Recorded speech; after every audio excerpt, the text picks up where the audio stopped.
Students, तो मैंने मेरे वीडियो में नंबर सिस्टम का एक्सरसाइज 1.2 के वीडियो में मैंने क्वेश्चन नंबर 3 को बोर्ड में बताया, पर अभी मैं क्वेश्चन नंबर 3 को पेपर पेन के साथ बताती हूँ, क्योंकि हम लोग उसमें कंपास का इस्तेमाल नहीं कर पाए थे और ये जो क्वेश्चन है इसमें हम लोग को कंपास, प्रोटेक्टर, ये सारे चीज़ें का ज़रूरत पड़ेगा। तो चलिए शुरू करते हैं। दिखाइए कि संख्या रेखा पर √3 को किस प्रकार निरूपित किया जा सकता है। तो ये हम लोग पाइथागोरस थ्योरम से सॉल्व करेंगे। तो उसमें क्या बताया जाता है पाइथागोरस थ्योरम में? कर्ण का स्क्वायर इक्वल्स टू आधार का स्क्वायर प्लस लंब का स्क्वायर। तो हम लोग के पास कर्ण पहले से ही दिया हुआ है √5। तो आप ही बताओ, √5 है तो ऐसी कौन सी दो संख्याएं हम लोग लें जिसको जोड़ करके √5 आए। अगर हम लोग 2 का स्क्वायर करें तो वो 4 होता है, 1 का स्क्वायर करें तो 1 होगा, तो 4 और 1 को मिलाएंगे तो 5 होगा। तो हम लोग यहाँ पे आधार को 2 मानते हैं, जिसका स्क्वायर हम लोग निकालते हैं, और लंब को 1 मानते हैं। दोनों का स्क्वायर, तो 2 का स्क्वायर 4 और 1 का स्क्वायर 1, तो दोनों को जोड़ेंगे तो हम लोग के पास 5 आ जाएगा। लेकिन ये किसका आंसर आया? ये कर्ण का स्क्वायर का आंसर आया। पर हम लोग को क्या निकालना है? कर्ण का वर्गमूल। हम लोग को सिर्फ कर्ण निकालना है। तो सिर्फ कर्ण निकालने के लिए क्या हो जाएगा? हम लोग अगर दोनों साइड को √ओवर कर देंगे, इधर 5 को भी हम लोग √ओवर कर देंगे, तो फिर ये √ओवर और ये स्क्वायर कट जाएगा, तो हमारे पास कर्ण कितना शेष बचेगा? 5 √ओवर। ठीक है। अब हम लोग को इसको नंबर लाइन यानी कि संख्या रेखा में दर्शाना है। तो चलिए उसके लिए हमारे पास क्या है? सबसे पहले स्केल। तो हम लोग एक स्केल से कोई भी रेखा खींच लेंगे। उसका कोई निर्धारित नहीं है कि कितना सेंटीमीटर का होना चाहिए, कितना सेमी का होना चाहिए, बस आप एक रेखा खींच लो।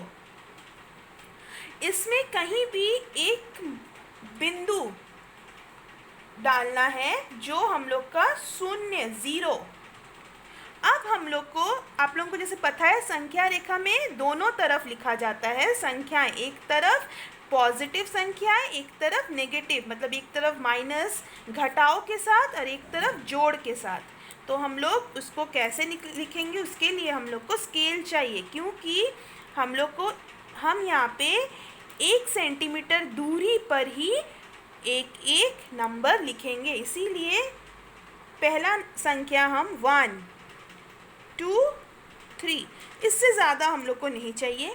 फिर इधर हम 1 सेंटीमीटर की दूरी पर ही मैं लिखूँगी, मैं मार्क करूँगी।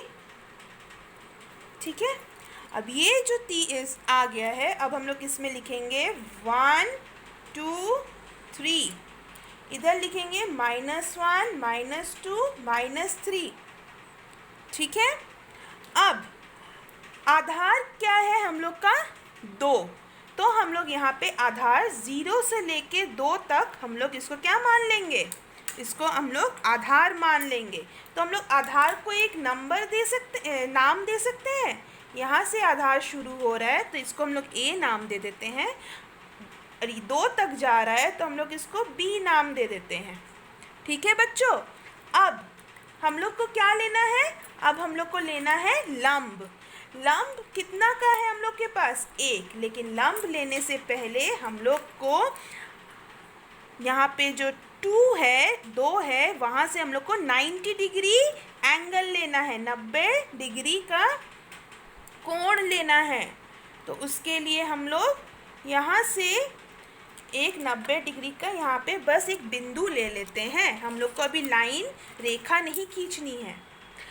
लंब सिर्फ 1 इकाई का ही लेना है, क्योंकि यहाँ पे ये 1 मैंने माना हुआ है, तो 1 इकाई का ही लेना है। तो हम लोग फिर से अपने स्केल के मदद से और ये 90 डिग्री जो हम लोगों ने प्रोटेक्टर से बनाया है उसके मदद से एक इकाई लंब हम लोग खींच लेंगे। एक इकाई लंब यहाँ पे आ रहा है, ठीक है। तो इसका भी हम लोग कुछ नामकरण कर देते हैं। इसको हम लोग क्या मानते हैं? इसको हम लोग सी मान लेते हैं, ठीक है। अब हम लोग क्या करेंगे, ये जो दो है ए और सी, इसको हम लोग मिला देते हैं।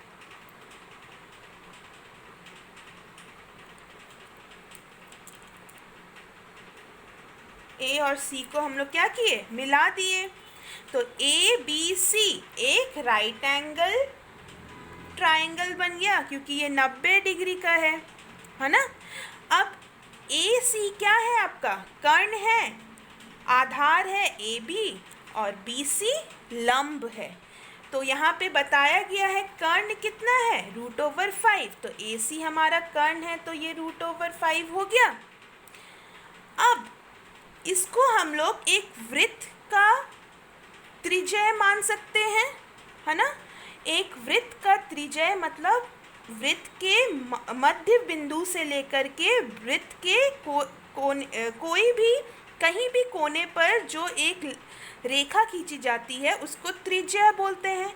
तो अब ये त्रिज्या जो है ओ सी, ये क्या है? √5।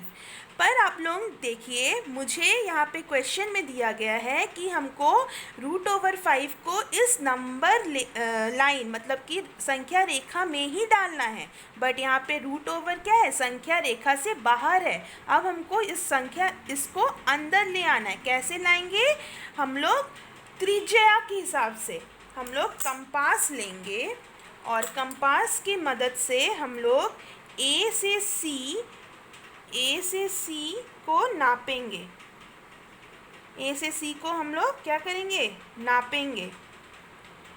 वो हम लोग को इतना दूरी देता है। अब इसी के हेल्प से हम लोग यहाँ पे नंबर लाइन मतलब संख्या रेखा में त्रिज्या एक चाप से बनाएंगे। चाप मतलब कि आर्क, और ये आर्क क्या आपको अब समझ आ रहा है कैसे करके मैंने जो कर्ण है उसको इस संख्या रेखा में लाया है। तो ये हो गया। अब इस एक तो ये नया बिंदु हम लोग को मिल गया जो हम लोगों ने पहले नहीं देखा था। तो अब ये नया बिंदु को हम लोग डी नाम दे सकते हैं। तो फिर हम लोग का ए सी इक्वल्स टू AD हो गया। AC का जितना त्रिज्या है उसके ही हिसाब से हम लोग चाप लेकर के कंपास से AD बनाए हैं। तो ये AD का भी तो AC का जितना मान है AD का भी तो उतना ही मान आ जाएगा √5। तो इससे क्या पता चलता है? जो √AD क्या है हम लोग का? √5 है। तो संख्या रेखा में हम लोगों ने आसानी से बता दिया कि √5 संख्या रेखा में किधर स्थित होगा। आशा करती हूँ कि आपको ये क्लास में ये क्वेश्चन समझ आया होगा। प्लीज़ आप लोग कमेंट सेक्शन में बताएं आप लोगों को कैसा लगा। Thank you.